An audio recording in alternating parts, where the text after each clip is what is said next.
Welcome to Sagenheim. In the 12th part of the Thidrekssaga, we were told about a world-famous blacksmith, his dwarven masters, and an unusual escape. So let's see what the Olden Days tell us today. Velent was now with King Nidung, and he was well looked upon. He was a courteous young man, and his service consisted of taking care of 3 knives that were supposed to lie on the king's table in front of the king himself when he ate. When he had been there 12 months, he went to the sea and set out to wash and polish the knives. The best of the knives the king owned fell from his hand and into the sea. There, where the sea was so deep that there was no hope of finding it. Velent went back and expected that the king would think ill of him, because the knife was lost. Then he said to himself, "I shall now bring great disgrace to my family, and it will little avail me that I have come from a good family. Now I have come into the service of a good king, and he has given me little to do, since he wanted only to rescue me. It was to be expected, though, that when he sees that I do well in small things, he would think I would take good care of greater things, if they were entrusted to me, and I would thus gain advancement from it. Now that I was supposed to serve in small things, and I have failed, any man may call me a fool." There was a certain smith in King Nidung's service. His name was Amilias. He made for the king everything that could be made from iron. Velent went to the smith Amilias, but he was not in the smithy, because he had gone to eat and taken his apprentices with him. Velent sat down at the smithy and made a knife, and after that he made a nail with 3 ridges and laid it on the anvil. And no man has forged as well before or since. Velent closed up the smithy before Amilias returned. Velent came back to the king and stood before the king's table and served as if nothing had happened. The king took a knife that lay before him and cut into a loaf of fine bread, and it cut the loaf apart, and as much of the table as the knife touched. The king thought it amazing that the iron was so sharp, and he said to Velent, "Who could have made this knife?" And Velent answered, "Who else besides the smith Amilias could have made it, since he has made all of your knives, and everything else you had forged?" Amilias heard the exchange and said, "Sir, I made that knife, and you have no other smith but me alone to make what you desire." The king replied, "I have never seen such a good steel come from your hands as this is, and whoever made this knife, you never made it." And the king turned to Velent and asked, "Did you not make this knife?" And he answered, "It must be as Amilias said, sir. He must have made it." And then the king said, "Tell me the truth, or you shall have my wrath." Velent answered, "I do not want your wrath, if I can avoid it." And he told him now he had lost the knife and made the other in its place. Amilias could not be silent. "Sir, it is possible that Velent made this knife, which is as good as you say, and it may also be that I cannot do a better job of smithing than this, but I never want to acknowledge that his smithing is better than mine, and I want to prove my skill before I will be called less skillful than Velent." And Velent answered, "I have skill in few things, but what I can do I shall not spare if we test our smithing. You make one part, and I shall make the other, and then we shall know who is better." Amilias said, "I want to bet on it." And Velent answered, "I do not have much money, but I will wager what you think fitting." And Amilias answered, "Even though you have no money, you can wager your head on it, and I will wager mine on the other side. The one who is more skillful will cut off the other's head." And Velent spoke, "Wager as much as you like, and make whatever you do best or whatever you want to make. What shall be our test?" Amilias answered, "You shall make a sword, the best that you can, and I shall make a helmet and byrnie and mail breeches. If your sword can cut my armor, so that I am all scratched, then you shall cut off my head. But if your sword does not cut my armor, then never doubt that I will have your life from you." Velent spoke, "I will gladly do that. Do not take back your words, and carry out what you have said." Then Amilias spoke, "I wish to have guarantors, so that I shall not lose my rights in this case." And two of the most valiant knights of the king's retainers agreed to prove Amilias' skill. Amilias spoke to Velent, "Where are your guarantors?"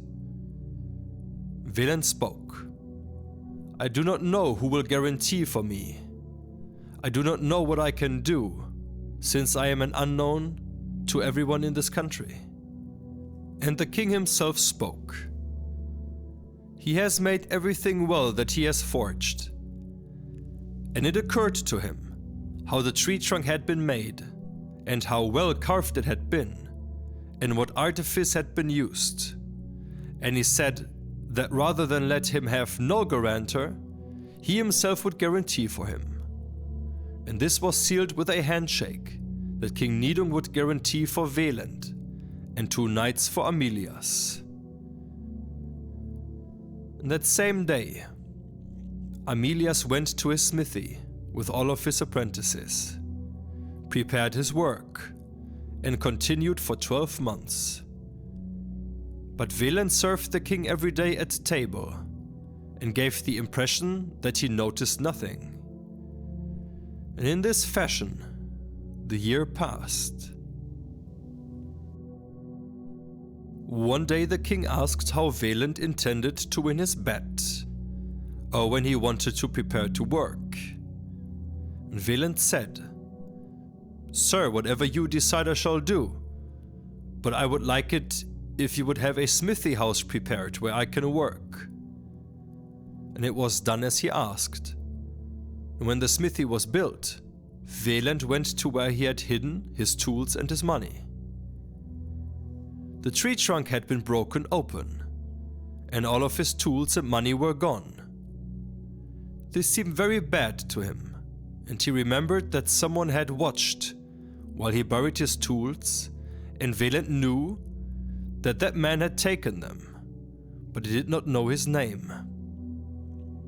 Velent went to the king and told him what had happened, and this seemed very bad to the king, and he asked whether Velent knew the man or not. He spoke thus, "Sir, I would recognize him, but I do not know his name." And the king ordered an assembly, and demanded that every man who was in his kingdom and who heard his words should come. This order came into every man's house in Jutland, and all thought this call to an assembly strange, and did not know what was happening. The assembly took place, and Velent went before every man who was at the assembly, and looked to see if he recognized the man who had taken his tools, his gold, and the other treasure. Velent did not find the man, or anyone who looked like him, and he told the king. The king thought ill of this, and said to Velent, "You have known my hospitality well, but I think it would be fitting if heavy fetters were laid on your feet. You have tried me sorely. I have called an assembly for your sake, and now every man in my kingdom has come here, and the man must have come who took your tools and other property, and you don't recognize him. You are a fool." The king left the assembly, and all of the people with him. Now matters seemed at their worst to Velent. He had lost his gold and his tools, and had gained the wrath of the king. Some hours later, Velent made the image of a man, so that it looked very much like a man and was head high. Velent went to the king's hall and set up the image in a corner while the king was gone to the privy. Then Velent went to serve with the other squires. And now the king and all of his men wanted to go out, and Velent carried the candle in front of the king. Now the king looked to the right and spoke to the statue. "Hail to you, and welcome, my good friend Regin. What are you doing out here all alone, instead of coming in? And why are you here when I sent you to Sweden?" And Velent said, "This man may be haughty and not speak to you. I made this image after my memory. This is the image of the man who took my tools and my gold." The king spoke. "It was not to be expected that you would find him here. I sent him to Sweden to collect tribute. You are certainly a skillful and cunning man, and you are also a good man. Now I will immediately get your tools and your money, if he has taken them, and I shall recompense you for having spoken ill toward you." Then Regin returned home, and the king sent him word that he should come to see him. The king asked him whether he had taken Velent's tools and his money. He admitted that he had, and said he had done it for sport. Velent took his tools and his money back, and he stood every day in the service of the king. And thus passed 4 months. When that time had passed, the king asked if Velent did not plan to forge what he had wagered. And he spoke thus: "I can forge it immediately, if you think it fitting and you advise me to." "It seems fitting to me," the king said, "and you have much riding on it. You are dealing with a man who is both skillful and evil. Go now to the smithy and save yourself." Velent went to the smithy and sat down at the forge and made a sword in 7 days. On the 7th day, the king came himself, and Velent already had a sword finished. It seemed to the king that there had never been one more handsome or sharper. Now Velent went with the king to a river.